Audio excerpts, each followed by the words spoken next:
A lot more tactics and strategies and statistics are driving every decision that's being made, and we're losing touch with intuition and vulnerability and emotion, emotional intelligence. You can understand all the tactics and be like, okay, I need to do this or that. But then if your decision making is off because you're focused on something else that's outside of your control, that also shows that the mental side of it really impacts all of those three areas. I have a story to tell. And I hope that I can inspire other people through this podcast. The competition, the rivalry, like self-worth, self-confidence, those were things that I was struggling with. A lot of people have been asking me already, like, what's the difference between the States and in Belgium, sports-wise, for example? If you're an expert in something, let it be an expert in connecting with people.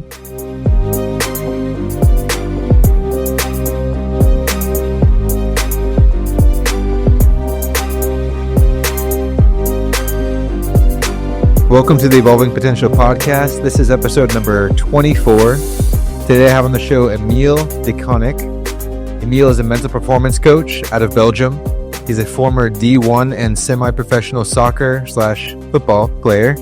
He traveled and attended California Baptist University, which is the D1 school where he received his master's degree in sports and performance psychology. Also played soccer there/football. In Belgium, he was a team captain for 3 years in a row. He won 2 national championships and played multiple international tournaments. He now works with OH Leuven, I hope I'm saying that right, a professional soccer club in Belgium, as well as for the Royal Victory Hockey Club, which is a field hockey team, and a cycling organization known as NXTG Racing, supporting female cyclists from both the Netherlands and Belgium. His work helps athletes develop resilience, overcome psychological challenges, and find mental well-being. Thank you for being here with us, man. You're welcome. Thank you for inviting me. Absolutely. So right now he's in Oregon, which is kind of cool, actually. He's traveled abroad just to be closer for the interview. No, he's hanging out with his girlfriend, so I'm happy for him. It's awesome. He's getting a little vacation doing a podcast. So thank you for being here on your vacation, man. Appreciate you. Yeah, no worries. I really wanted to do this, so I'm glad to take the time to do this with you. That's awesome that I can kind of create, even if it's a small platform, a little platform for some of the coaches that are beginning out as well. And you honestly seem like you're hitting the ground running, which I'm really proud of you. As an older gentleman, to see you doing that, because I'm sitting here kind of dragging my feet and getting things going slowly. So why don't you kind of start talking about some of the stuff? We can go back to soccer in a second, but what's some of the stuff you're doing now? Pushing yourself to get into, and you've recently gotten into with the mental performance coaching. Yeah, like you said, I only just started, so for me it's all really new too, and it's really a matter of building things from the ground, starting from scratch. But I have to say that within the last couple of months, I've been doing really well for myself, and the fact that I'm still young, it's kind of cool to see how many things I've been doing already. And the things you said, one of those things are I'm working for a soccer team. I have not a full-time contract, but just a contract for a year, in which I'm there for every Wednesday and teach the kids. So I'm working with youth levels, so in the youth academy, with them on mental performance, mental performance skills, all those things. The hockey team, as you mentioned, and then the cycling organization. Those are all things that I'm working on and working with. But then besides that, I'm also trying to, work with individual athletes too that come my way. They're like, hey, I want to see what you can do for me. Then I'll try to help them in one-on-one sessions. But that's basically what I've been doing up to this point, up to this day. Again, I'm still very fresh. I'm a newbie, but I'm loving it, and it's really fun to build a reputation for myself and make a name for myself. And in these, last 5 to 6 months, I've been really growing already as a mental performance coach. So, and I also really, really like that you invited me to this podcast. When I look at other names that you've already had in your podcast, I'm like, why would he want me on this podcast, right? But I actually feel like I have a lot to say. I have a story to tell. And I hope that I can inspire other people through this podcast. Just explain a little bit of what it is that I do. I'm not a doctor yet, or don't have any major experiences yet, in terms of coaching. But I still have a good story to tell, and I'm really glad that I have this opportunity to do just that. So thank you. Good. Yeah, no, absolutely. And it's all about creating more perspectives for people, and then also creating that path into mental performance coaching for other people who might be interested, Yeah. which it doesn't include people being at the end stages and, presenting to thousands of people and making thousands of dollars per hour, Mm. doing this, which is awesome to get to talk to those people, but it's also awesome to talk to someone like yourself who's like on the ground in the trenches, like grinding, Yeah. and that's kind of where the entrepreneurship comes in as well. Is like you have a certain mindset around contacting all these different people, trying to, solicit, for better, lack of a better word, your services, Hmm. to people, with the belief that they do work, and with the belief that you can follow through given whatever challenge that may be. Cause I mean, you're getting put into situations you have no idea what they're going to expect of you, how open people are going to be to it. And so that's kind of what I'm curious about as well, is like, the coach or the director or whatever for these sports teams is bringing you in, but the athlete themselves may not be particularly ready for that or asking for that. And so how are Exactly. you kind of getting people to buy in to something like this as you go in and you give a workshop? How do you feel Mhm. like you're able to create buy-in? That's a really good question. I'm gonna talk about like the sports or the soccer team that I'm working for, because I'm working with guys or kids really that are 13, 14, 15 years old, and especially in that age category, it's could be really hard to make sure that they even understand what it is that I do, and then also really buy in and do something with the things that I tell them. Um, and so what I really try to do with that group or with that age category is make it fun, but then also obviously make it as relatable to their sport and their context as possible. And the fact that I have my background in soccer really helps for them to see, okay, he knows what he's talking about, in terms of soccer or football, as I said, because in Belgium we say football. So they see that, they can feel that, okay, he knows what he's talking about, and hey, maybe we can learn something of like what it is that he does, the mental side of all of it. And pretty quickly they, like, as I'm talking about my own experiences, they feel and see, hey, I'm also kind of struggling with that a little bit, right? Oh, he had some stress before a game, and like he didn't really know what to do, or he did it this way or that way. And then kids are like, hey, I also feel that, and I also wonder what I could do in that situation. Or Mm. kids that get frustrated really quickly. Why is that?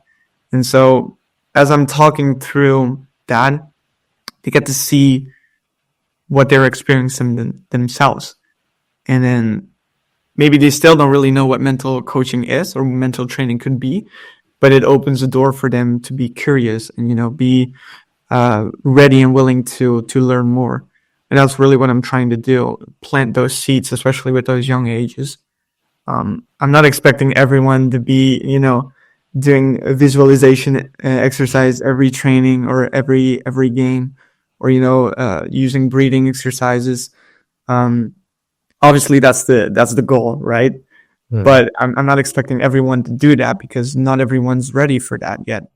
In that age category, but just in general as well, like older athletes as well. And so it's just my goal is really to one, make them feel safe. Like if they want to talk about stuff or if they feel like they want help with something, they feel safe enough to ask for it and be vulnerable and just approach me. And then also just plant those seeds in cases that when they feel like they need something, they already know something, they could try something, and that way help themselves and regulate their own emotions, regulate their stress levels. That's really what I'm trying to do. Dude, Yeah. that was a great answer as well. And it's like, there is no straight answer, which is a great answer, but it's like to create and kind of talk about some of the distinction there and some of the things that you are doing, which is like relating personally to people and storytelling, which I think is obviously incredibly powerful. Creating the safe space for them is huge. And that's where is like, you don't have to be necessarily the expert in anything. And I found myself getting caught up in this as well, as feeling like I need to be an expert in something. When in reality, it's like you just have to have gone through that thing. And we've all kind of gone through the psychological challenges and stuff. And so if you kind Mhm. of have some solutions in hand and you can relate and tell your story, talk about the problem, present a solution, then Yeah. it's like you can get buy-in from somebody that way, which is incredibly awesome. Yeah, I would say that it's the most powerful tool. Like, and if you're an expert in something, let it be an expert in connecting with people, and make sure that they feel that you care, and they feel that you want that connection, and they feel safe enough to have that connection. And from there, like, there's so much you can do. But that's where it starts. Like, you can't really tell them what to do or be like, hey, try this or try that if they're not ready for it, or they don't like you as a person, or they don't have that connection. They're not gonna take what you tell them. So I would say that that's the most important thing. Yeah, no one cares until they know how much you care. Yeah, okay. That's also what I've experienced as well. Like, I don't remember what my coaches told me in terms of like tactics or, technical stuff within soccer, but I do remember how coaches make me feel, right? And so that emotional aspect of it, like the connection that we have, that relational bond between a coach and then a coachee is really, really important, and really something that they will take with them for the rest of their lives. So they feel like, hey, I can be vulnerable here, and that's hopefully something that they can take with them in further relationships as well. Yeah, dude, that's a powerful insight right there, because I think that, something that I've personally studied and found is that the world has kind of shifted a lot more towards the left brain type thinking. And I don't know if that's the same thing over there. I know it definitely is on the Western side. Mm-hmm. A lot more a lot more tactics and strategies and statistics are driving every decision, that's being made, and we're losing touch with intuition and vulnerability and emotion, emotional intelligence. And so to have to validate someone's emotions, that they're feeling like, hey, yes, this is stressful, to be vulnerable and tell your own story, and to also get them to understand that ultimately, you may want all these tactics, you may want all these strategies. Maybe that's even what you're researching online. You know what I mean? Mm-hmm. Like back in the day, you're like a midfielder or whatever your position is. It's like, tactics to, be the best midfielder. And it's like, it's all strategies, as opposed to like a mindset or a way of approaching the situation in general. And so like really getting people to understand that like the important stuff is not necessarily the tactics that your coach is telling you, and you're going to forget a lot of that stuff. Mm-hmm. What you're not going to forget is where you're supported, where you're seen as whole, where you're seen as more than an athlete, and that's a big thing that I know you probably focus on as well, is like being more than an athlete, Yeah. And that is the first thing I tell my, the kids that I'm coaching, or even the coaches that I'm coaching. So I always have this like graph, I guess, and I've showed them, okay, you have tactics, technical stuff, and then also the physical stuff, really. And I tell them that a lot of coaches are focused on those three things, which is good, but none of those three things would exist, or you can't really perform in those three areas without the mental stuff. Like, you can be really good, but if you feel down or you're not confident, you're not going to be able to show what you can do. Tactically too, like, you can understand all the tactics and be like, okay, I need to do this or that.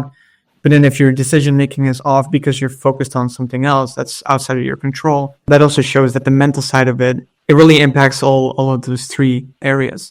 And so what we should really do is focus on the mental stuff first, and then eventually all those three areas, or we will be able to perform better in all those three areas. So that's kind of that's really the first message that I give my kids, which is my coaches and the coaches. We really need to focus on the mental stuff first, and then we can really dive deeper into those other three areas. And I hope that way they really understand. And you can see that they really understand too. They're like, hey, I have experienced trouble in all of these three areas. And it's not because I'm not a good soccer player. It's not because I don't understand the tactics, or it's not because I'm not physically strong enough. It's purely because of what my mental game is like. Yeah. And so once they see that, they will be more curious, and they will reach out to me more. So yeah. And when it's like, you have, and especially when it's like, you have tactics for that. Like there's a way of working on that, and that's it's a whole new world that opens for them. So yeah. Your story just reminded me, like there's a guy who was talking about like the aspect of almost like selling mental performance coaching, getting people to understand how important it is. And he was talking about like, hey, I want you to take out a piece of paper and I want you to write down all of the best aspects of your best player, whatever it is. It's like, you got a star player, the most dream player on your team, describe him, and then like end up circling how many of those words are a mindset. It's like, oh, character, grit, integrity, disciplined, whatever it is. And so it's like intelligent, quick learner, all these different things that are all mental aspects that we don't really work on. And we just kind of hope that those players show up with those qualities, because we don't really know how to develop them. I know, like, and then that's the misconception that there is still too. Like they feel like players either have those mental qualities or they don't. Like it's almost as if they inherited them and they're born with those qualities, but it's really something that we can develop and something that we can train, and that is something that we have to explain to coaches. Yeah, because why would you, like, if you only have one of a player like that, like, why wouldn't we make the whole team like that, right? And that's really something that we can do. And I think it goes the flip side as well. And so that's something that, like, I was talking to one of my guests about in the past was, neuroplasticity goes both ways. And so it's like you could have a player who is amazing, got a great mindset, and then stuff starts getting to him. And then next thing you know, he doesn't. And so that has to be worked on just as much proactively, before stuff like that happens. So I know this great story of this guy, Bill Bestwick, who used to work with David Beckham.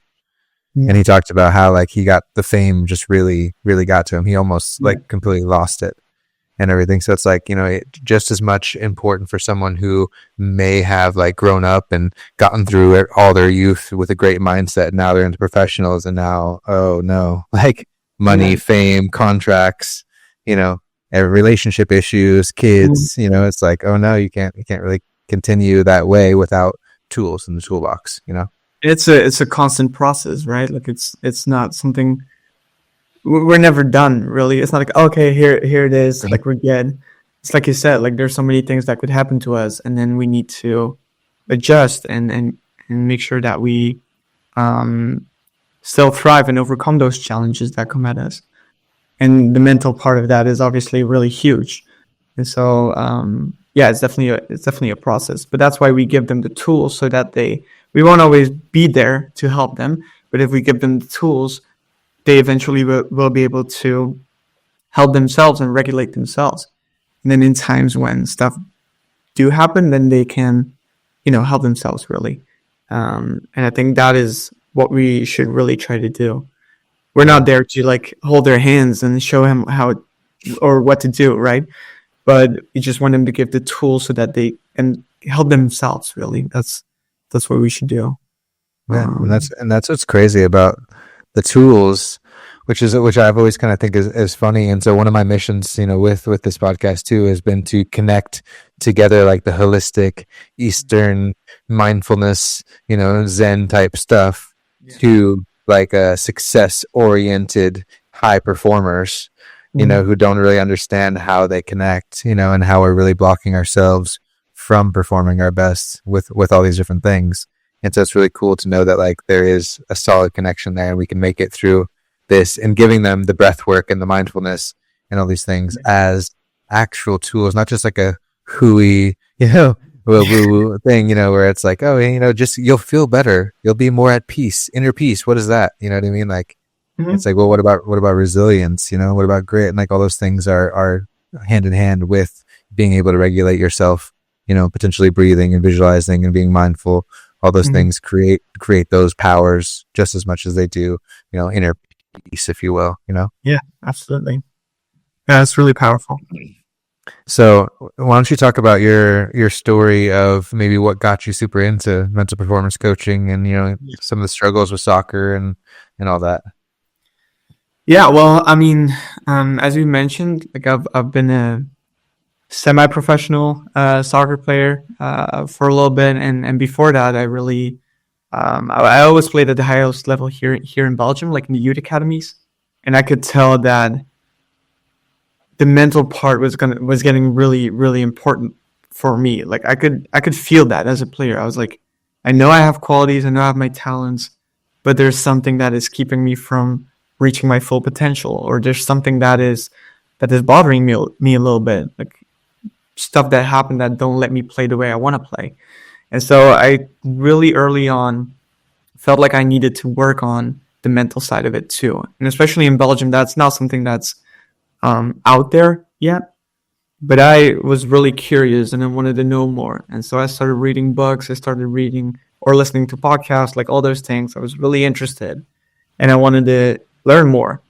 And in that regard, I was also really interested in what the brain was like and like why do people behave this way or like another way. And so through soccer, but then also probably a little bit through who I am really and like what my personality is like, I found myself really interested in everything that had to do with the human brain, human interactions, human behavior, and then how we can use those or use that knowledge to perform even better. Like the positive psychology, if you will.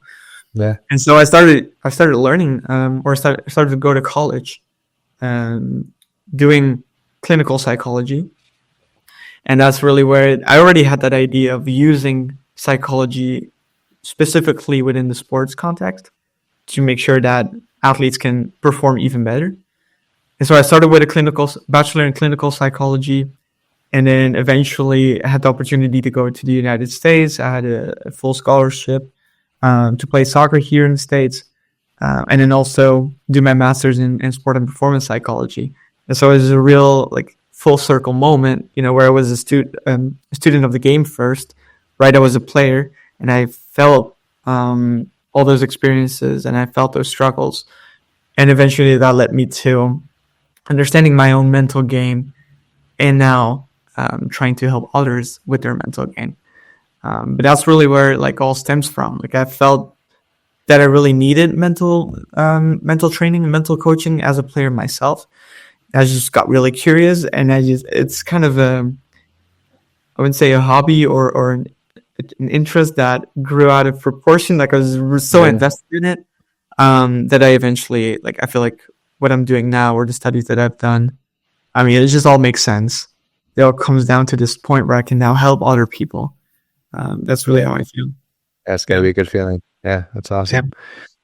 So, was there any specific issues, I suppose, that you'd say that you remember at the time that were really particularly bugging you? That it was just like, man, I don't really have the energy to practice, or every time a game comes, I'm choking, or like, what were kind of like the pain points, I suppose? Because in my opinion, you were probably getting poked in those pain points, which is what leads someone to be like, okay, let me go find some solutions.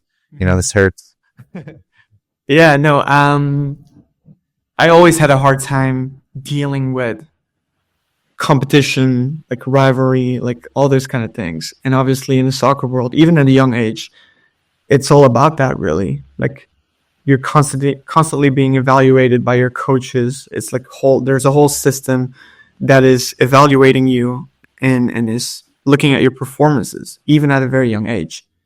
And so they always tell you, oh, it's not about winning, but you feel as a kid that it is about winning and it is about performing. Because you see kids come in like 1 year and then maybe that same year or the next year, they're dismissed from the team. And so you as a young kid, you start feeling that it's really important to perform. Yes. Yeah. By the environment and within the team, within the club, but then also from your parents a little too. And so I always had a really hard time dealing with that.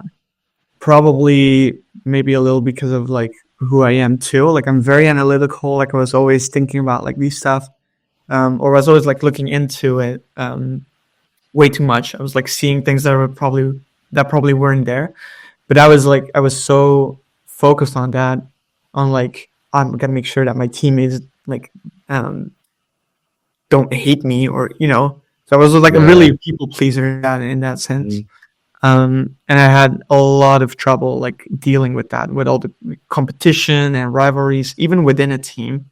And so I wanted to learn ways to not get rid of that, but deal better with that feeling. And obviously like self-worth, like self-confidence is all like tied into that. Because when you're being evaluated all the time, you don't really have an opinion of your own. You're using the language and the opinions that other people have about you. Yeah. And that's kind of what makes your self-worth. And so I was struggling with that a little bit because I was always looking at other people. Hey, did I perform well? And so obviously on the long term, that's not good for you. And so I realized that really quickly. and I wanted to improve that. I wanted to work on that. But yeah, really the competition, the rivalry, like self-worth, self-confidence, those were things that I was struggling with a little bit. Everything that had to do with like performing and competing, that was something that I didn't really like. But then the reasons why it was like I was in soccer for such a long time is that I really love like the process part of it, and like working on myself, feeling that I'm getting better at something. I was really living for that, and I was really living for soccer. I did everything I could to just make sure that I'm a better player and a better human being. And I love that. Like I love like grinding and working, even when no one was there. I was in like, and my parents too. Like we invested so much in my own development so that I could perform better. But there you already have that distinction between process and outcome, right? Like everything that had to do with outcome and performing and competing is something that I absolutely hated. And I could feel that in games too. I didn't like every kid if you would ask a question, or if you would ask every kid what they like most about soccer or sports in general, it's competing, it's games. But I always hated that a little bit. But then on the other hand, like practices and training sessions and doing stuff for myself, like lifestyle wise or like mindset wise, I love doing those things, and I loved investing in all of that. And so that's really where it got really difficult for me, because I loved practicing so much, and I had the talent, and I loved the feeling of getting better. But then when game day comes, I was really not feeling it, or I was so stressed, I was choking up really. I still managed to the outside world. I probably managed really well. Like they probably thought, oh, he's doing well. But inside, the practice. yeah.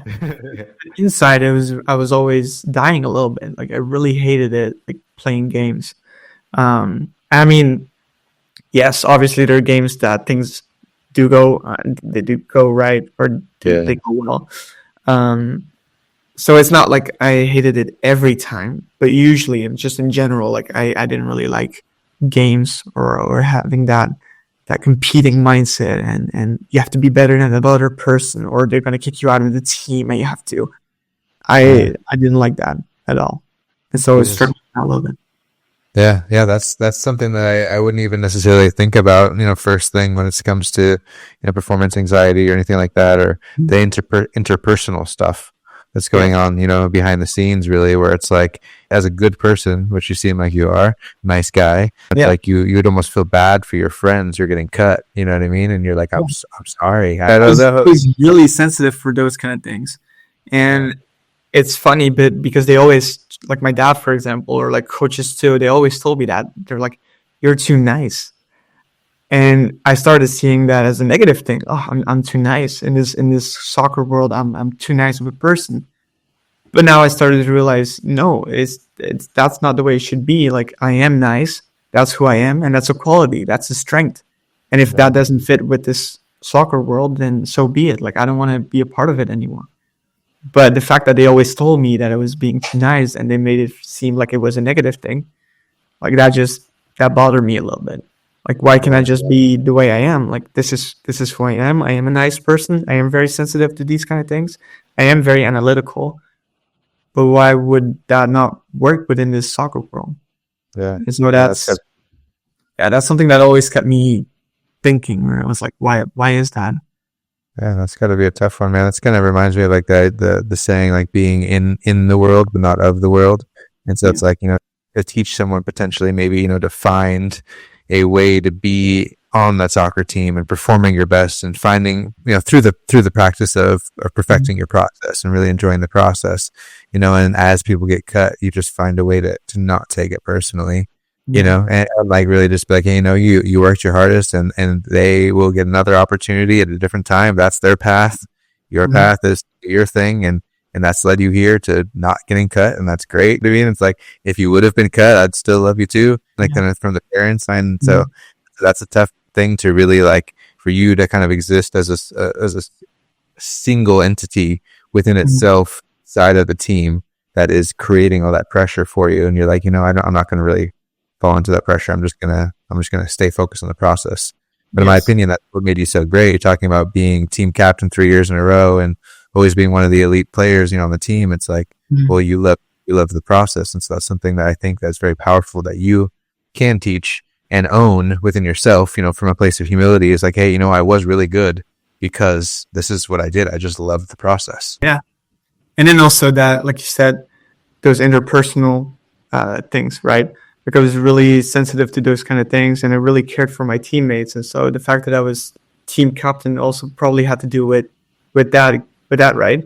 So that's just kind of who I was, and it's funny because looking back at it, I'm asking myself the question: do we really like the fact that I didn't make it as a professional football player, soccer player? Like, is that because I couldn't find a way to have that grit or like have that competitive mindset?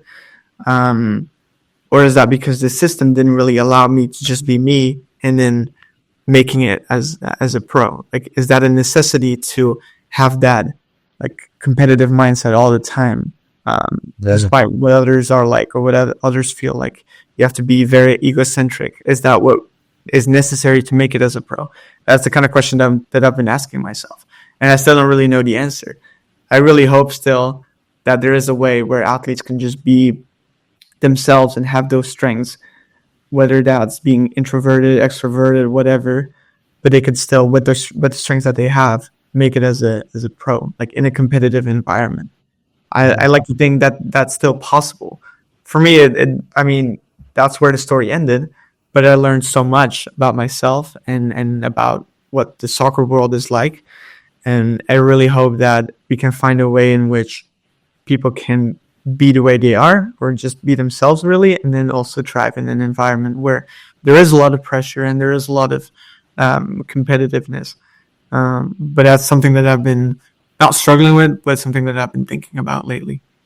Yeah, no, and that's something that's really important. I think that for people like yourselves to be able to teach coaches, that's again, more of an interpersonal skill, is understanding that like each person has almost like there is a collective soil, if you will, that is the nutrients are providing, things to the plants, which are helping them to grow either to their fullest or to a more the soil's dead and there's not a lot of nutrients there. It's going to grow small, weak, whatever. And so, but it's like each person is also a different plant almost entirely. And so it's like being that almost gardener tending to the garden of all the different athletes. It got to be incredibly hard, and that has to be respected. It's like you've got, let's say, 20 people on a team, 40 people on a team, and that's like those are a bunch of different personalities, and each one of those kids needs something slightly different to perform their best, as you're saying. Yeah. And to be intuitive enough to understand that is something that should really be promoted, and that's like emotional intelligence as well, and leadership. Too, Sure. as knowing, this person needs, John Wooden talks a lot about this. It's like one person needs sugar because it's like they have it really hard at home. They just need you to be nice to them. They just need a safe space. And another person has it too easy at home, and they just need you to lay down the law and like be more serious and be more strict with them and show them that you care through that way. And so it's like that to me, it's that's the bread and butter right there is to build those relationships for teachers, for leaders, for coaches, for parents. How do we really like understand people so well that we can provide them with the needs that will allow them to grow into the biggest and best plant it could possibly be? And that's such a hard thing, and such a fine line too, between being authentic as a coach and having your own style, really, but then also understanding that you need to be flexible depending on the player that is in front of you. And like you said, you need to, in your approach, like you need to change a little bit when you're talking to this kid and when you're talking to that kid. And so I think that must be really hard for coaches, and it's something that we can support them with, like having that authenticity, like having their own style as a coach, but then in that style being able to, change their style a little bit, just depending on the player that is in front of them.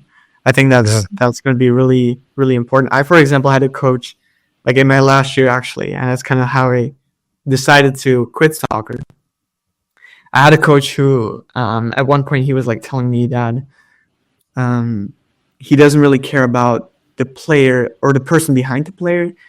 You're a player, like especially in the environment I was at, like under 23, so it's like the second team of the first team. So I was like really close to making as a professional soccer player. He was like, in this environment, I don't really care about the person behind the player. You're here to perform. You're here to play. I'm going to try to help you the best I can so that you can make that jump to the first team. And I always thought that was kind of shocking. Like, if you go to work, like obviously the person like that you are is going to impact the way you perform. And that's exactly the same within sports. But that was his approach, and that was his mindset. So I was like, if this is what it's like within a sports environment, like in a professional sports environment, then I don't really want to be a part of it, because I do not agree with you. And I told him, and so we had this whole debate, and he was like, I need to be tough with everyone's just to see how equipped you are to make it as a professional.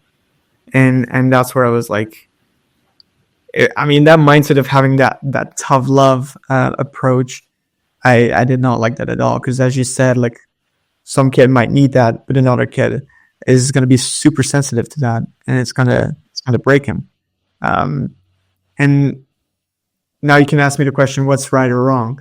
Like, maybe he was right, and then he was able to divide those that weren't equipped to make it as a professional, and he was like, I got rid of them, and now the people that I still have are those that do know how to deal with this kind of approach or this kind of coaching.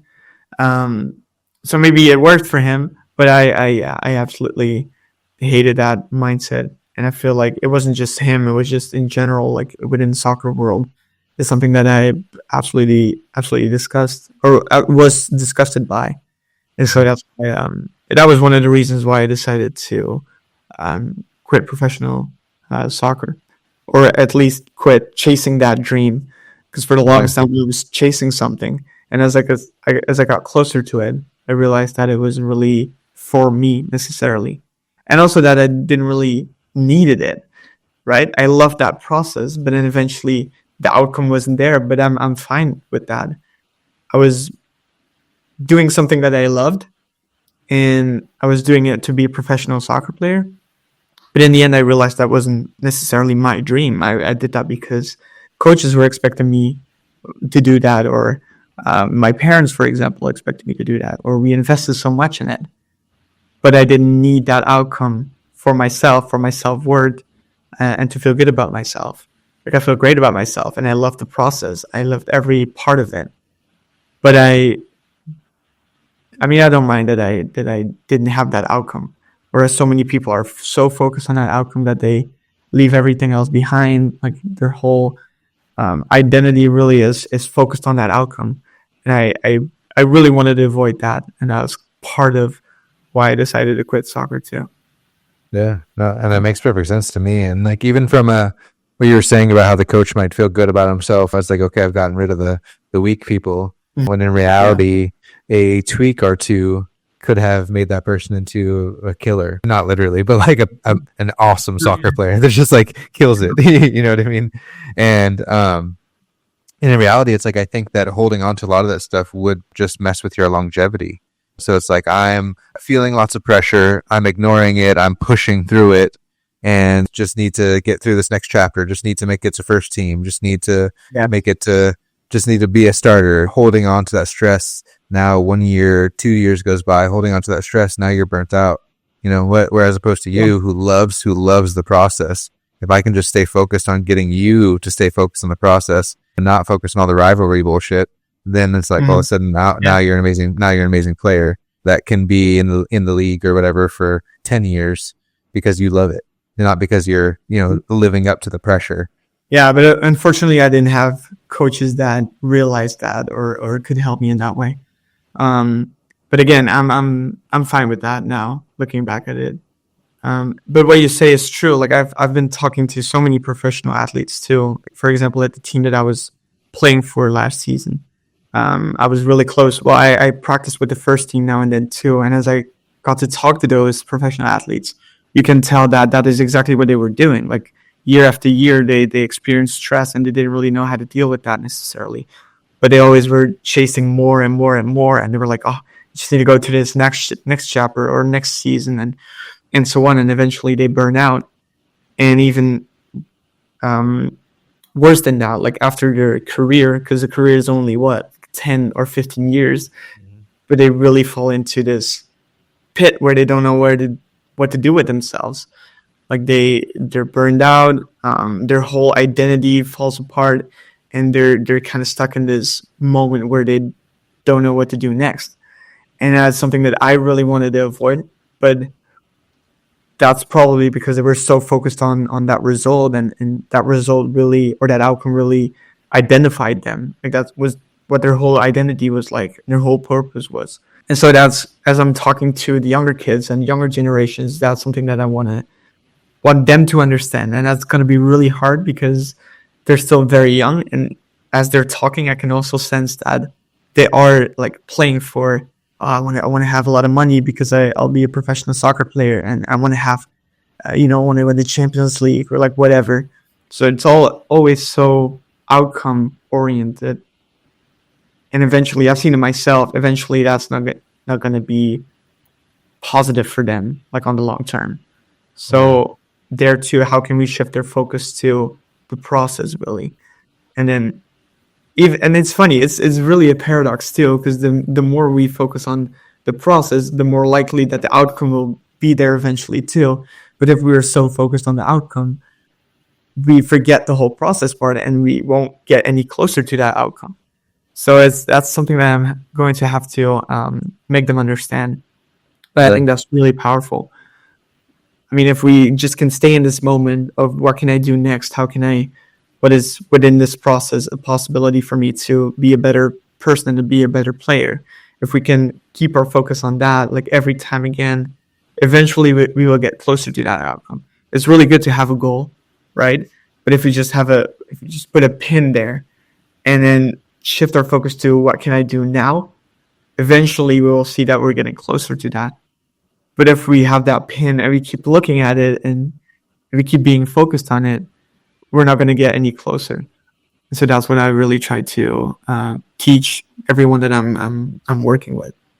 Yeah, that's incredibly powerful, and I love those really powerful paradoxes. Like that of letting go to get what you want or whatever. But like, I definitely got really into that idea of focusing on the process. I don't know if you follow American football at all, NFL, but there's a team called the Rams, and their head coach is Sean McVay. And he's very into the psychology of everything. He grew up, I think his dad was like friends with Bill Walsh, and Bill Walsh was the championship coach for the 49ers back when like Joe Montana and all these really, famous guys. So I'm not an aficionado either. So, but the cool thing is this guy, Bill Walsh, wrote a book called The Score Takes Care of Itself. And that's a book, if you haven't read that book, like definitely an amazing book. So he talks about the same stuff. It's like, all I have to do is focus on the process. If we check these boxes, the outcome will happen. The score will take care of itself, and we don't need to. And so he was just like, I wouldn't, maybe not, Nazi's not the best word, but he was very, very strict about sticking to the process and just focusing on the process and not being obsessed with an outcome at all. And so it's like, a lot of culture needs that, have a coach coming in. It's like, we need to step it up. We need to start winning some games, like, oh, cool. Let's just, because we haven't wanted to win. Like, no, exactly. Now that you say that, let's go win. No, but that's something that I see with the teams that I'm working with too. Like, as we're working on goal setting and all that stuff, like it's very easy for them to define a goal, like an outcome goal. Like, we want to win this amount of games, or we want to be here in the ranking. And like, that's great, but then how are you going to do that? And then you always see that that's so much harder for them to come up with process goals. Like, it's so easy to talk about the outcome goals, but then how are you going to do that? What are you going to do now to get closer to that goal? And so that's something that's kind of a shift that we're going to have to make, or just make them understand that if we keep focusing on the outcome, eventually we might not get there, or we're going to get frustrated really quickly because we notice that we're not there yet. Well, especially if we make a big enough goal, like, yes, we're going to feel frustrated if we keep looking at that. But if we focus on the process, eventually that goal will come, or we will get closer to that goal. So yeah, that's I think really really powerful. And then all the tools we use should be leading to focusing in the moment. Because why do we feel stressed or why are we nervous for a game? Is because we already think about the outcome, or we're like our mindset is focused on that. So every tool that we use should be to come back to the present moment and think about what can I do now to perform the best I can. Yeah. And then I think of breathing exercises, visualization, like all those things that make us come back to the present moment and really have that experience of a flow state. Because that's, if we can enhance that or like have that moment as much as we can, that's where we perform at our best, and eventually we will get closer to that goal that we wanted to achieve. But I think that's kind of where, like, that's kind of what I tell people when I try to explain in a nutshell what mental coaching is like. We have all these tools, and eventually we're trying to get to a flow state. And if we can experience that state as much as we can, we will feel so good about ourselves, and then eventually achieve really powerful things and really cool things. But that's kind of, to me, that flow state is the holy grail of sports psychology and kind of life in general. Like, that's what we crave almost. It's something that we want. We feel so good in that moment. So why not try mental coaching or mental training to have that experience as much as we can? I agree. And then that's where, like, kind of realizing that all this spiritual stuff, if you will, is what's ultimately blocking a lot of those things from coming into the flow state. Is like, okay, now I've got, perfectionism and unrealistic expectations and scarcity mindset, and I'm comparing myself to others, and I'm scared to fail, and there's all these different things that are ultimately blocking the flow state. And so it's like, it's not about doing more. And I've talked to another guest about this as well. This is another paradox. It's not about doing more to get your results. It's actually about doing less. It's actually about letting go of a lot of that stuff that is ultimately blocking you from locking in to that flow state, right? Because it wants to come. It's a natural human thing. It's a natural state in which we should be able to visit, almost, maybe not at will, but we should be able to regularly visit, when it necessitates itself, Mm-hmm. And awareness is the first step of all of that, right? Because so many people, like so many players I've played with, they're just going through the motion, and they don't really know what they're doing or what's affecting them, what's blocking them from achieving their best. And so we need to be aware of like what the thoughts are like that are preventing us from playing the best we can, or how we react in certain situations, why we react that way. And so awareness is the absolute like base of all of that. Because if we're not aware, we cannot enhance. And so that is something, especially with those younger ages that I'm working with, is something that I'm really trying to work on. It's like I'm like asking them these hard questions, and sometimes, well, most of the times they don't really know the answer to it. But I'm like, what are you thinking in this moment, or why does that thought come into your mind? Where does that come from? And especially when they're that young, it's really hard for them to really understand where that thought is coming from or why they behave the way they behave. But eventually they're going to have to learn to think about those kind of things if they want to push themselves to a next level. And then I'm not talking about performances necessarily, but also just their well-being. Like if they want to feel good about themselves, like have a stable self-confidence and self-worth, then they're going to have to acknowledge what those things are that make them feel bad about themselves, or why they keep hanging on to those things. So yeah. And then that's where we get into the conversation as well. But I see come up often is this is another Bill Bestwick thing, is he calls it a victim versus victor, And so it's like, well, when you got all these things coming up, it's like, are you taking ownership for those things? Or are you, well, this person did this to me, and so that's why I'm dealing with this thing. And, I feel frustrated because, this other person, did that. And it's like, well, we got to kind of, gain the awareness and realize, that we do have some responsibility there, for how we do feel, Mm-hmm. But that's the thing that I'm trying to teach my kids too, is that you ultimately decide how you react to things. And it's like you said, like if you're in that victim position, you're going to be like, this person did this to me or that to me. But when you're a victor, you can still decide or choose how you react to those things, or to what extent you let those situations or those things affect how you feel about yourself. And so that is the first thing, or one of the first things that I'm trying to teach them, is that the thoughts that come into your mind, those are not necessarily your thoughts, but you do have the responsibility to choose how you react to those thoughts. Because I mean, if you think about it, like, none of the thoughts that we really have are our thoughts. Like, they always come from somewhere. As we grow up as kids, we start to use language that other people use, and we kind of create a sense of ourselves, right? But we always think that we have a choice in that. Like, when thoughts come into our head, it's because they think, oh, that's because who we are, or that's what we really think. But that's not necessarily the case. It's just the fact that that's what you've been hearing in your surroundings, or from your surroundings. And then so making that disconnection, almost understanding that you're not your thoughts, but you can decide how you react to those thoughts. That is something very powerful and very necessary, I think, in that first step of creating awareness, but then also creating circumstances for yourself in which you can feel better about yourself and then eventually perform better.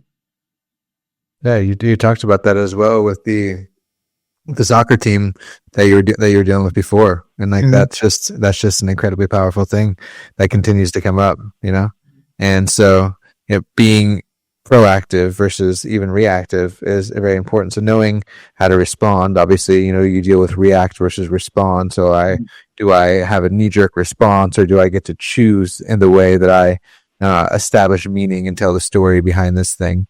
Is very important place to take in this thing. And so I think that's something that I just wish that we would have more. This is a term that Graham Beckart uses. He calls front loading more things. So we have things, we know that we're going to say these things to ourselves, and so we have these things in place that kind of counteract those things. And so that's why I thought it was important that you mentioned it, both in the context of your own soccer, as well as these 15-year-old kids and their, let's say, daily lives around their parents, that we are constantly being evaluated by others in our environment, and the language that they are using becomes the language we use within ourselves. So it's like, oh, you dumb shit, versus, oh, you smart, awesome, great kid. Those two kids are going to have a very different self-talk ultimately because of that, and it has nothing to do with themselves believing it deep down, or growing up, or getting the gene for being a dumb shit. It's like, it's definitely has nothing to do with it. So I know that unfortunately there are too many people in this world that do speak to their children that way. I've witnessed it, and I've grown up being a victim of it as well. And people that are dysregulated and don't know how to handle people and are trying to use tactics and punishment and scarce, being scary, to get their results. And it's just not the way anymore. And I think that there's been a lot of change in that regard, to coaching evolving. And so I think that, this is just another evidence of coaching evolving, proving that coaches do want to learn and do understand, like, if I keep ignoring the mental side of sports, if I keep ignoring the needs of, the kids or whatever, like, it's going to backfire. It's going to just make my life that much harder, Yeah. But it's not always that obvious too. Like, it can be very subtle, like the way parents or coaches deal with their kids. What I'm trying to say is that, yes, like, people, like, some parents do, like, say all these bad things, like, very directly. But sometimes it's way subtler than that. To the extent where a kid feels that, for example, he had a game and he didn't perform that well, and he comes into the car, he notices a shift in like the love that he's receiving. And so he starts to learn that the love that I'm getting depends on how well I play and the performances that I have. And so that's very subtle. Like, it's not necessarily something that the parents say, but it's also what they don't say in those moments. And that's something I've experienced myself, but something I see with the kids that I'm working with as well. Parents and coaches have such a powerful impact on their kids, but it can be so subtle that it's almost hard to be aware of those things. But it's super necessary, right? Because if a kid feels that way, I feel like kids are very sensitive to those kind of things. Like they start to pick up on like little switches in the behaviors of their parents and coaches. And so, especially when we're, giving love to our kids, we should be as consistent as we can, and not let like a bad performance depend or influence how we respond or react to our kids. But then it's up to our kids to, and that takes a lot of time. Like I feel like I've only been able to do that in the last couple of years, like be able to really look at these things objectively, not point any fingers, not take anything personal, but then thinking about like, why is this? How do I react? How do I feel? But just from a distance, kind of just look at it objectively and be like, it's okay. Right. And that's kind of what I've been doing last season. So last season I was still playing for the under 23s of this first team in Belgium, this professional team. And I was so close to getting there, to my dream. But I still really started to ask myself questions, like very objectively, like, what is it that I want? Why am I doing the things that I'm doing? And not just saying, oh, I think soccer or football is fun. But go way deeper than that, like go a couple of layers underneath that and really go to the core of like what it is that that drives me, and also what it is that hinders me and blocks me, and not like point fingers to myself and be like, you should have, why have you let that thing affect you? But just look at it objectively. Oh, this was the circumstance and that's how I reacted, and then just learn from that. I think that's really, really, really powerful if you're able to do that. No, I agree 100%. And I don't know if you've heard of a guy named Gabor Mate, but if you haven't, yeah, dude, what you're talking about really resonates with some of the stuff I've looked into with him, and I love his work. You know, you were talking about the subtle things that you do to a child, that shows them that attachment may be, maybe not severed, but there's issues there. It's like, okay, I'm not going to love you the same way if you do this. If you displease me, if you don't act in ways that I like, then I'm not going to show you love in the same way. And so it's like your authenticity is then, sacrificed for that attachment, which is incredibly sad. It's like, I will be whoever you want me to be as long as it gets me love. And that's not, and then we have to suppress, and repress parts of ourselves, that become our shadow, right? And then it just becomes incredibly, incredibly messed up. And so then you were talking about getting to know yourself and being, you use the word objective, which is perfect. Okay. Like why am I feeling this way? Why am I experiencing this? Why am I frustrated? Why am I having these results in life? And Gabor Mate uses a term called compassionate inquiry, where I'm going to ask myself compassionately. I'm not going to be like, what the hell is wrong with you? I'm going to be like, what's going on? Where am I feeling? Why am I feeling a little bit off? And so developing that ability to do that is really important, and then I'll say one last thing. I also had a guest who was an ex-Marine, and then now he actually, is basically like, most of his work revolves around being a third party between a parent and a child, where it's like, okay, I'm going to talk to the child, objectively, and figure out like, hey, what do you want to hear after a hard game? What do you want to hear after a good game? How would you like to, what's some of the issues that we're experiencing around, maybe feeling some pressure from your parents?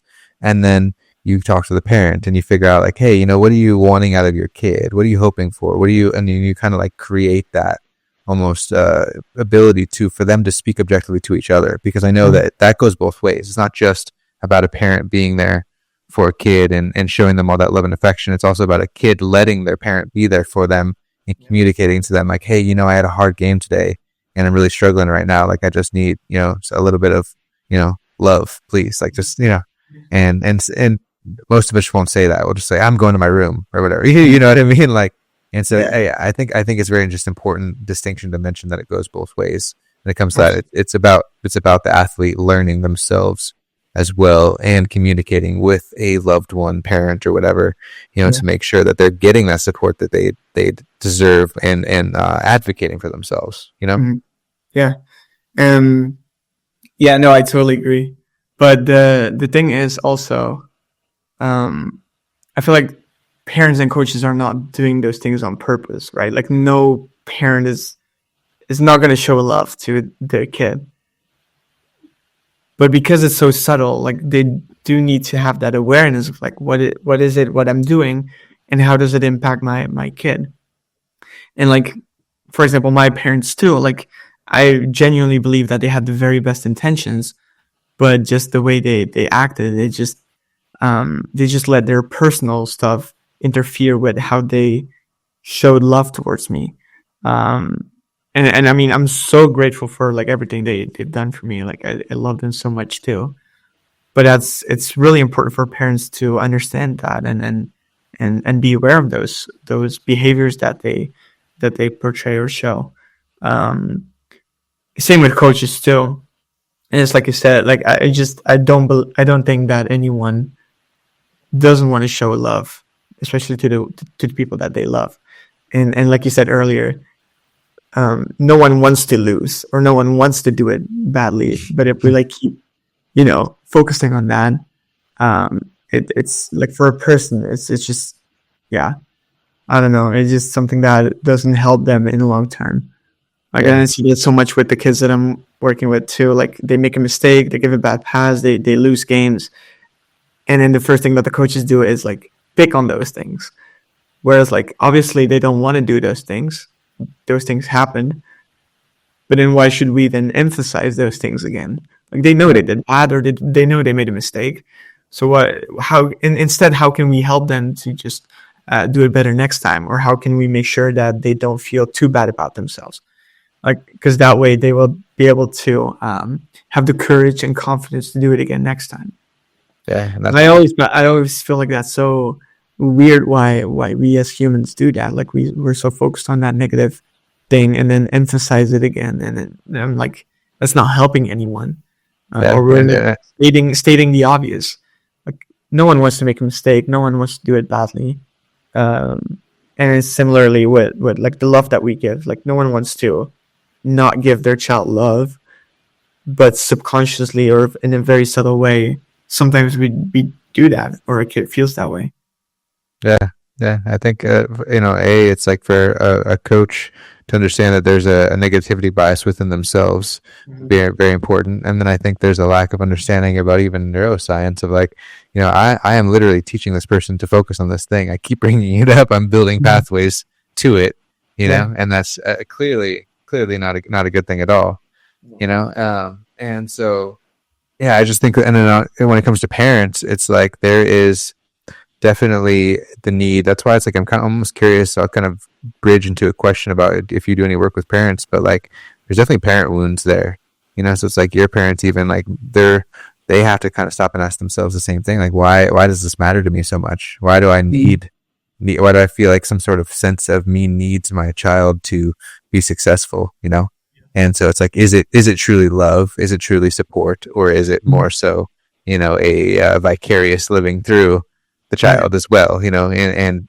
coming to terms with that within yourself. And so I'm curious, first of all, I guess I did have a question almost earlier as well, is like, if you could have had the support from your parents to give you the extra coaching and, kind of push you, but not have the pressure on you, like, could you potentially explain it all, like what that might look like?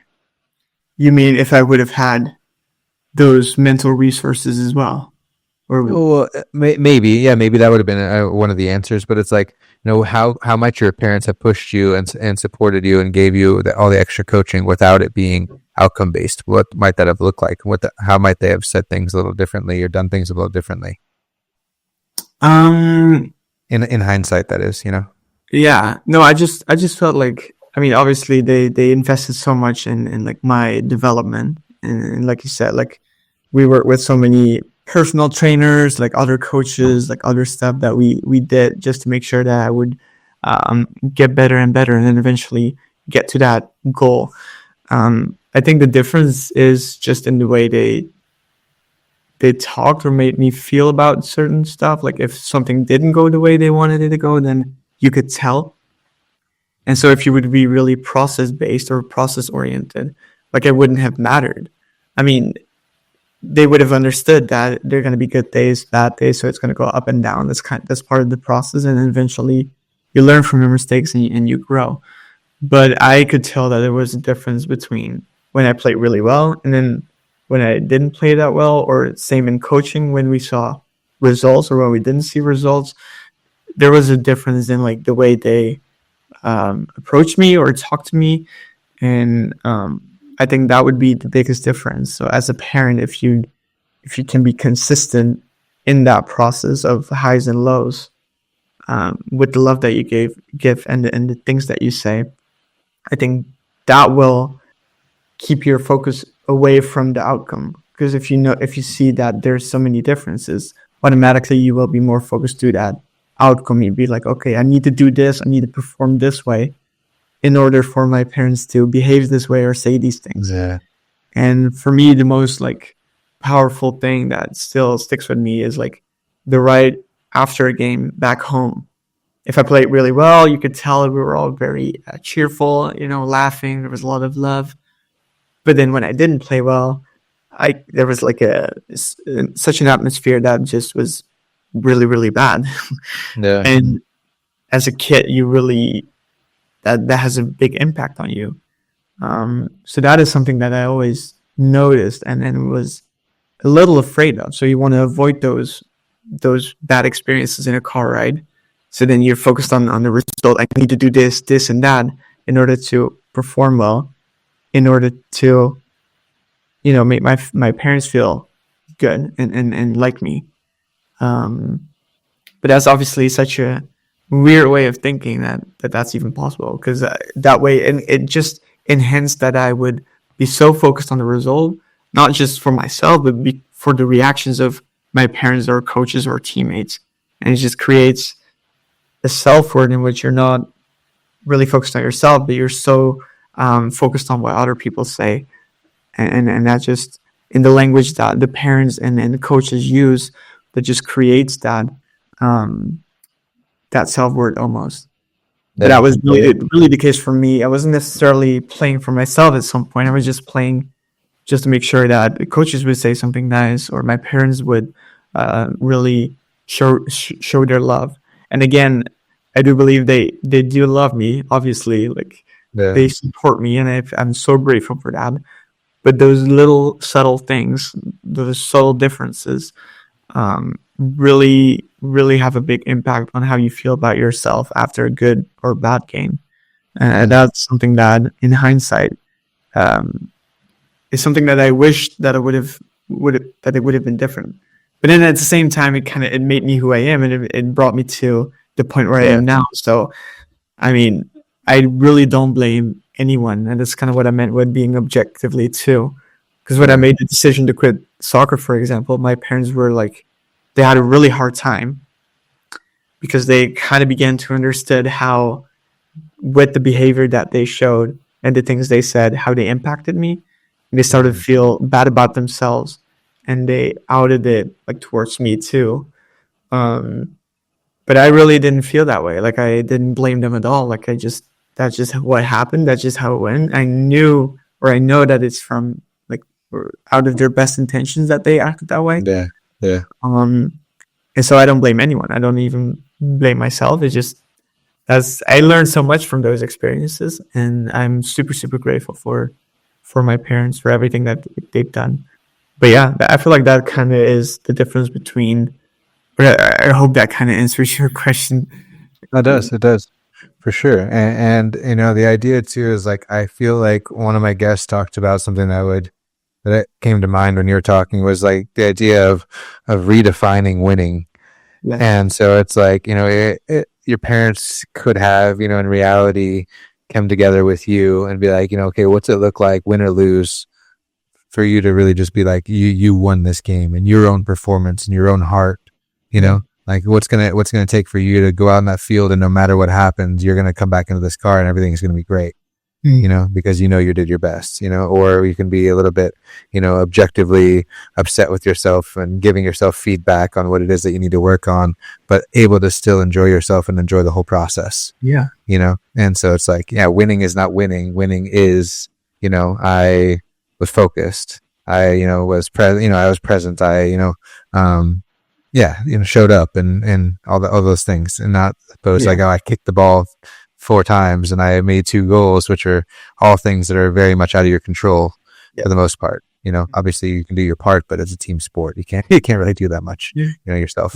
That's what was really missing for me. Like thinking about what was really within my control. I was so focused on things that were outside of my control, like really performance-based, outcome-based. Like you said, there's so many things or so many factors that have an impact on the outcome that's not really within your control anymore. But I was so focused on that, and then also, I'm focused on my own performance and what that would bring out in other people, that I wasn't really focused on, the process, or like in that moment, what I could do. Just to give you an example, like most of the times that I was on the field, I was mainly looking at my dad, like who was standing in the corner, like on the sideline, looking or trying to see how is he reacting, like what is his behavior like, and like any kind of clue that would tell me something about how I was doing. And that just says a lot about like where my focus was at, and then also how I felt about myself, because my self-worth was so attached to what he thought, and like whether he liked what he saw or not, that I didn't really have an opinion for myself. And I wasn't really focused on what I could do to enjoy myself in that game and just play the best I could. So that also gives you a little bit of an example of what it was like being so outcome focused, outcome oriented, and what it could have been like if I was more process oriented, just in the game, enjoy myself, being focused. And then what you say is so true, like what is winning in that moment? Winning could have been, being focused on what I can do right now in this moment, or it could be having a setback and being able to, with a breathing exercise, for example, coming back to the next action, the next play, instead of winning, which could be, performing well, giving so many good passes, making sure that my dad likes what he saw. Like that was kind of what it was like, but it could have been something else.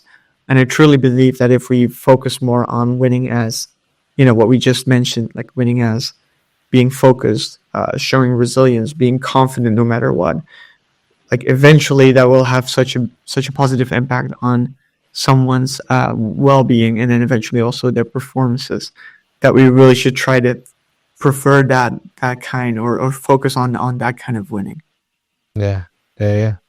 So with that being said, and the importance of the parent, do you find yourself running up against a wall when you're working with some of these children? Because I know that it's from what you said, it's like we're working with them once a week or doing workshops and things like that. So obviously you're not having access to, parent and kid in room or anything like that. And so it's like, you could be talking to a, kid, teenager, whatever, about all these instances, and then they're going home and they're experiencing exactly what you're talking about. Yeah.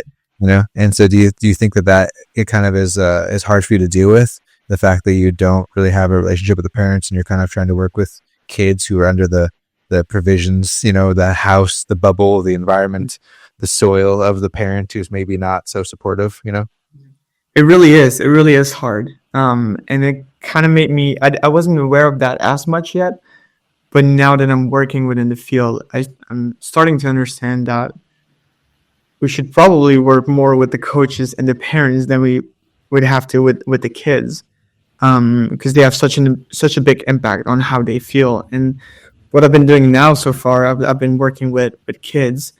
I've been having these great sessions, and you can tell that they understand what I'm talking about, and we make progress that way. But the effects they're kind of gone as soon as they, a couple of weeks later, they experience stuff with their parents or their coaches. And that's really hard to see, because you want to obviously that's what you want to avoid. And so that made me think or realize that I should probably be working with the coaches and parents a little more. And so we started working with the coaches a little more too. But even there, like they also they agree and they like understand what you're saying. But then when you observe them during games or practices, there's still such a big difference between, you know, understanding what I'm saying and then also executing what I'm saying. Yeah. So there's definitely still a lot of work to do with coaches, but also with parents. When it comes to parents, like with one of the teams that I'm working with, I actually had a session just for parents too, like Nice. a little like a workshop. And I feel like in the future, that's definitely something that I'm going to have to keep doing because it is so important, especially when you're working with young athletes, young kids. Their parents play such a big, important role in their development and their mental game as well, that we do need to get as many parents as we can on board and make them realize that, you know, it's so important, Yeah. the mental side of it. But That's yeah, cool. I definitely see that. Like it's a really it's definitely a struggle. Like working with kids, but then seeing that, you know, their environment kind of what's the word, nullifies the effects. Yeah. Yeah.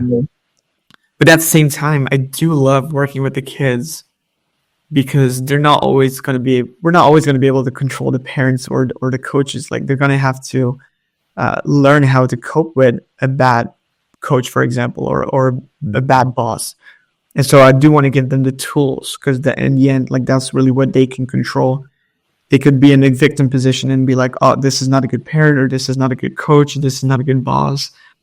But that's out of their control. And so what they should be able to do in that moment is rely on the tools that I give them or that we come up with together, like create a routine in which they can make sure that they perform well and feel well despite of the coach or parent that is around them, or this, you know, regardless of the environment that they're in.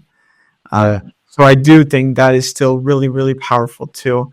But it's a little bit of both, right? It's top down, bottom up, and if we can do that both ways, I feel like we can create a lot of,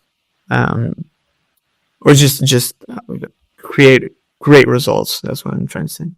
Yeah, no, that's the big thing that I love, you know, and that I definitely want to talk about on the podcast as well. So like my master's is in sociology specifically for that reason, because like I saw myself going and getting the bachelor's in performance psychology, and I was like, I can work with individuals until I'm exhausted. I can only, you know, obviously as an individual, you can only work with so many people per day, you know, doing sessions, like do hour-long sessions, like 8 in a day, maybe, you know, that's pushing it. Like that'd be exhausting, 8 every day, you know? And so it's like, but if I affect coaches, if I affect parents, if I affect managers, leaders, you know, systems, whole systems, you know, then we're really talking about big change, you know. But in reality, yes, the poor systems will still exist, and so we have to create people as standalone, you know, resilient people who are able to exist within a system, you know, again, being in the world but not of the world, you know. So it's like I don't let affect me too much. I know who I am. I know what I stand for. I know, you know, that I'm perfectly capable of and worthy, even if I fail. And, you know, like the world can tell me I'm a failure and I don't really sucks. You know? No, And so, absolutely. Yeah. yeah, and that's something that I like. I love that there's people like you that are seeing that both are necessary, because obviously there's people, lots of people that are on the ground floor. I can go through LinkedIn right now and find like mental performance coach after mental performance coach, you know. And to me, I think it's awesome, you know, it's like, you know, but yeah, there's only so many of them. So it's like I could be servicing 5 to 10 teams in the area here, you know, and there's another one. There's like, but there's infinite teams, there's infinite like opportunities for this to exist. And so to me, where the real impact can ultimately be in the future is through changing systems, you know, really teaching entire, you know, not even just a NFL coach, but the NFL itself. You know what I mean? Like thinking big, right? Yeah. So that's pretty cool. So I am curious. I've never been to Belgium. I've been to Italy once. I'm curious if there's any major differences that you may notice in, you know, mindset, I guess. And it's kind of a vague question, but I feel like you know what I'm talking about. Culture, if you will. Yeah, for sure. Well, that's a question that a lot of people have been asking me already. Like, what's the difference between the States and then Belgium, or like, sports wise, for example? Yeah. And one of the first things that comes to mind, or one of the first things that I say, is just really their attitude and mindset towards sports, in the sense of, like, here I feel like in the US, especially when you go to a college level, or even in high school, I feel like sports is so important, but it's not necessarily for an outcome, right? Like, here, I feel like I've seen a lot of kids do sport, or I talk to a lot of people in college too, like they did sports, and it's a huge part of their development, and process wise. Here is more like you do a sport to become someone in that sport, or like to create or get results in that sport.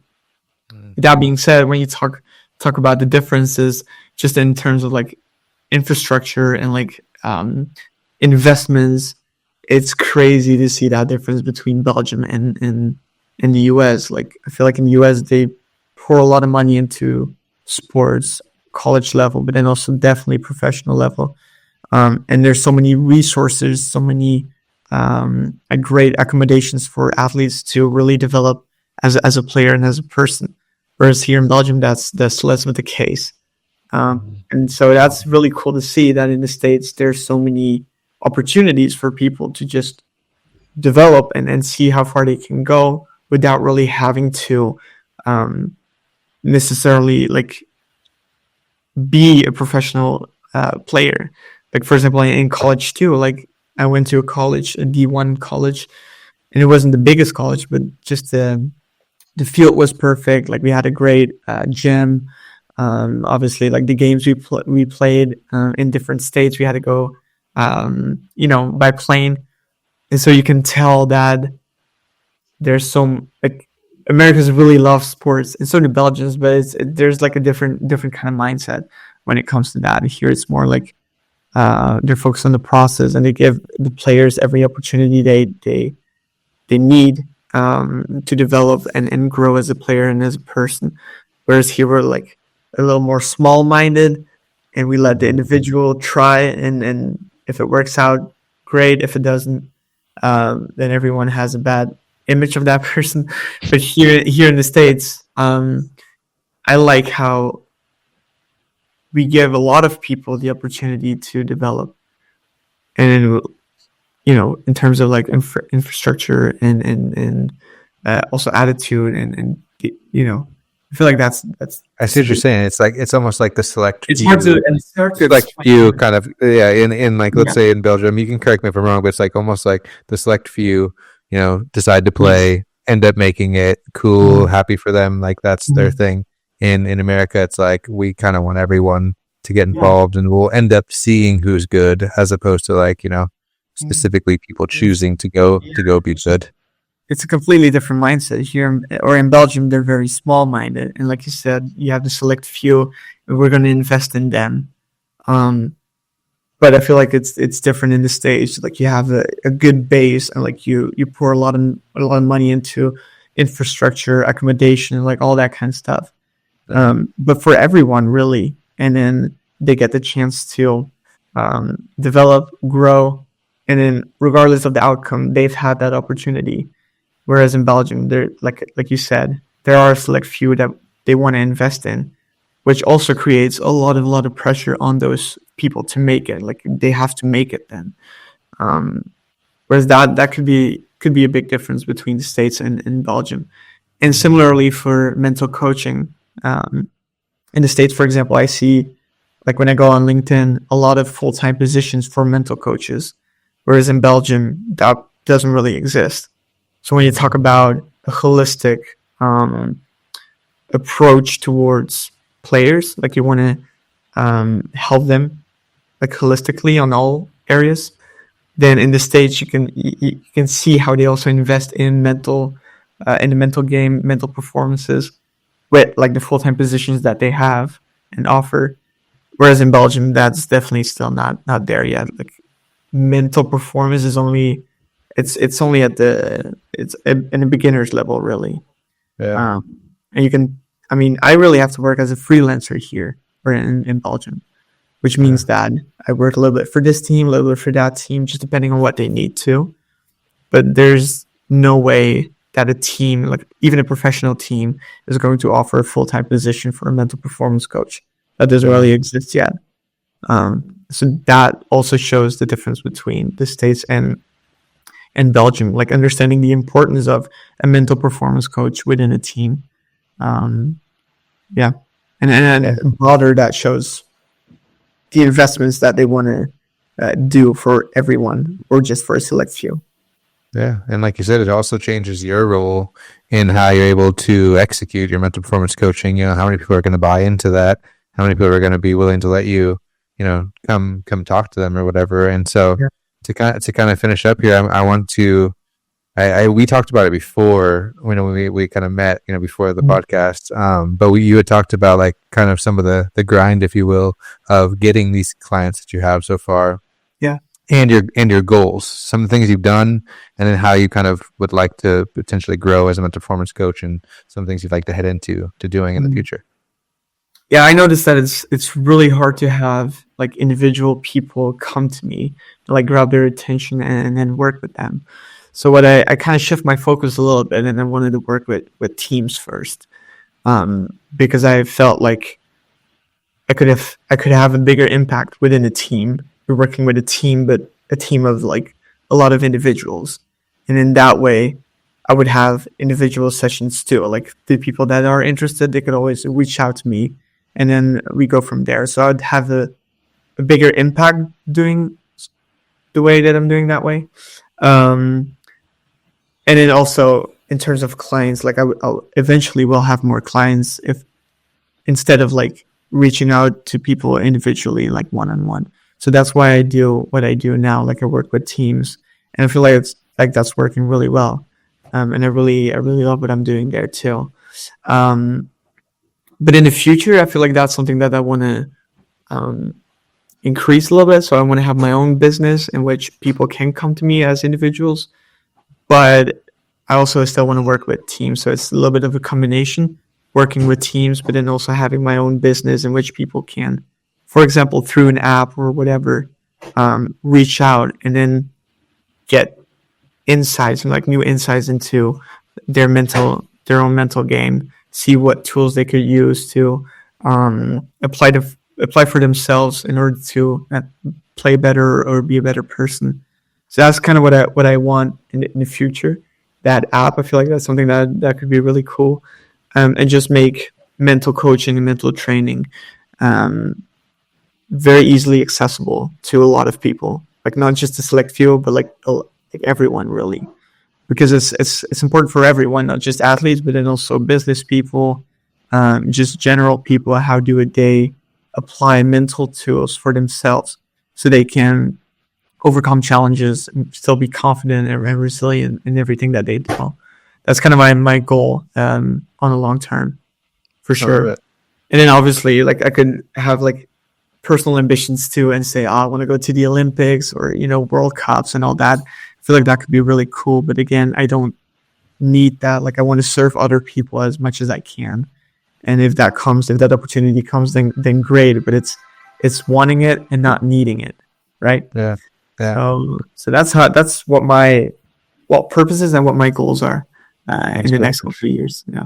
And I want to highlight and respect you for get people to understand the fact that you've graduated with a degree in something that is very new, very in its infant stages, where you live back in Belgium, and you're putting yourself out there. You really are putting yourself out there by sending emails or going and calling people and trying to figure out like, hey, let me come in and do a workshop. You're developing the workshop yourself. You're talking, like everything that you're doing is like, it's making sure that you're not avoiding discomfort. Yeah. Like you're really going straight into it.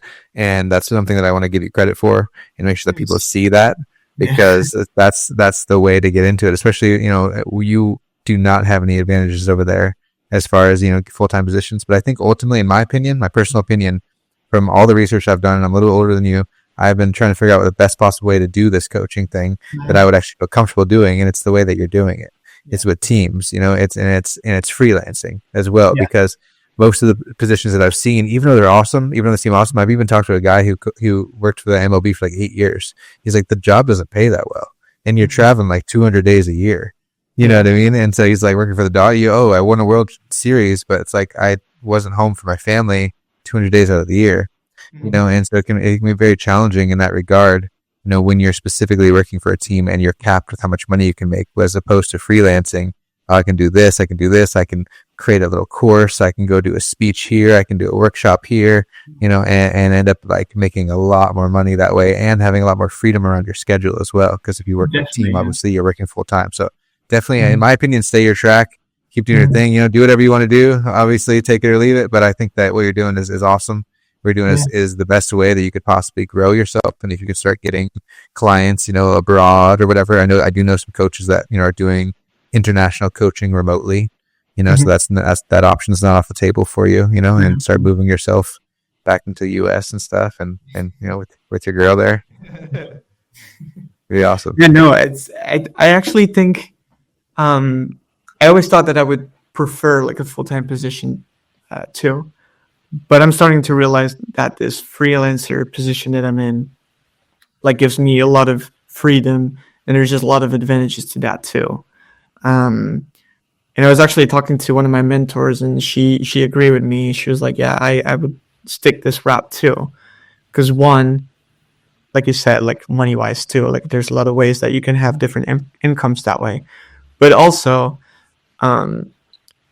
it would, like if you would have a full-time position somewhere, like people would get a little more too dependent on you for like their mental performance.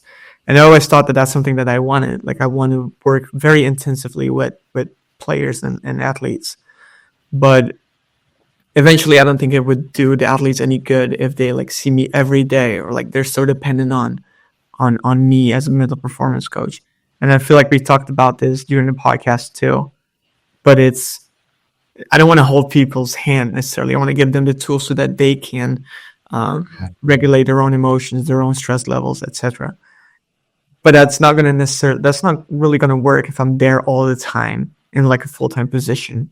Yep. So that's also where I kind of like the freelance position a lot better, because that way you see them once or twice or multiple occasions during a season, for example, but you're not there all the time. You make them know that you're there if they need you, and you give them, your knowledge and your experiences and the tools that you want to provide them with, so that they can eventually use them for themselves in times when they need. It's going to be more effective for them. And yeah, so that's why I also really like the freelance position too. Definitely. Yeah. And you can come in and you can make a big impact with one speech. Like I always imagine that because I live in Arizona. It's like, the Arizona Cardinals, hire me to do one speech. I'd like to get to that point where it's like, this guy, he'll come in here, he'll talk for 1 hour, and your minds will be blown, and you'll leave better off. You'll leave with some tools, that you can really use. And so, like, I would just love to build myself to that point. And so, I think you're doing the right thing, like I said. Yeah, it's just such a thin line, also, and like kind of a trade-off in a way too. And you kind of have to find that balance, because not all people will be, or yes, maybe they will be inspired in one session, but then a couple of days later, they will have forgotten most of what you said. Yep. And so, but you also don't want to be there too much. So it's finding that balance, really. I think that's going to be really important. And also just for me, and then we can close out, is understanding that I'm not going to be able to help everyone. Like I feel like I have this need. So like I want to help everyone. I want to serve everyone. But not everyone is open to being helped. And that's something that I'm going to have to find peace with. Like it's fine that not everyone wants help. I have actually the same exact issue as well. And I took a certification called neuro-linguistic programming, and it's really awesome. And they have this thing is like there are no resistant clients, just inflexible communicators. And so I'm always like, man, I must be struggling to communicate. If there's any resistance, you know what I mean? It's like I should be able to help everybody because, like, the people, and so, but it's just not how it is. Like, yeah, you're right. People are not always ready, and it's nice to be there for those who are. And it's nice that in that role, like you said, instead of waiting for individuals to come to you, you are, hired on by the team, and you get to give a speech, and then those who want more, those who are more interested, can come to you in that way, and that way you're able to be that much more impactful without soliciting and pushing your services on anybody, you know? Yeah, I agree. Oh, yeah. All right, bro. So if anybody's interested in finding you, where can they find you? Yeah, I'm on LinkedIn. So Emiel Deconinck is definitely a good way for people to find me, because that's where I post most of my like the stuff that I do within this field. But I'm also on Instagram, and then through Gmail, for example, they could always reach out to me. I don't know if I could leave my email somewhere, but that could be a good way for them to reach out to me if they have any questions or would want to work with me too. That would also be great. Sure, LinkedIn, Instagram. Yeah. That's awesome. Dude, I appreciate you being here, man. Like, I'm looking forward to seeing what you do. I'm looking forward to potentially seeing courses come out of you, or a YouTube channel, or some awesome speech you did. Yeah. You know, I saw the recent graphic they created for you where you're like, you know, your soccer picture with the mental performance coaches. I thought that was awesome. So I was like, you're already heading in the right direction, bro. So keep doing your thing.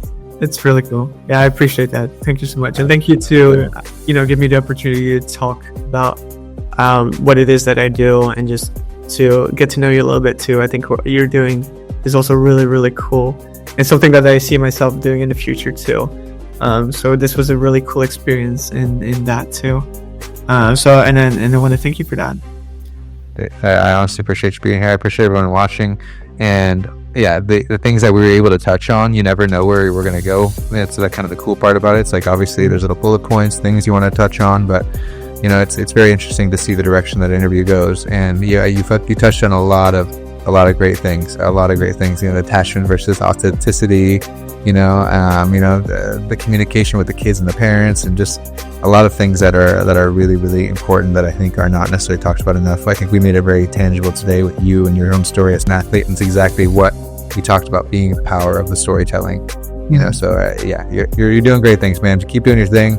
Appreciate you being here, and enjoy your time with your lady. All right.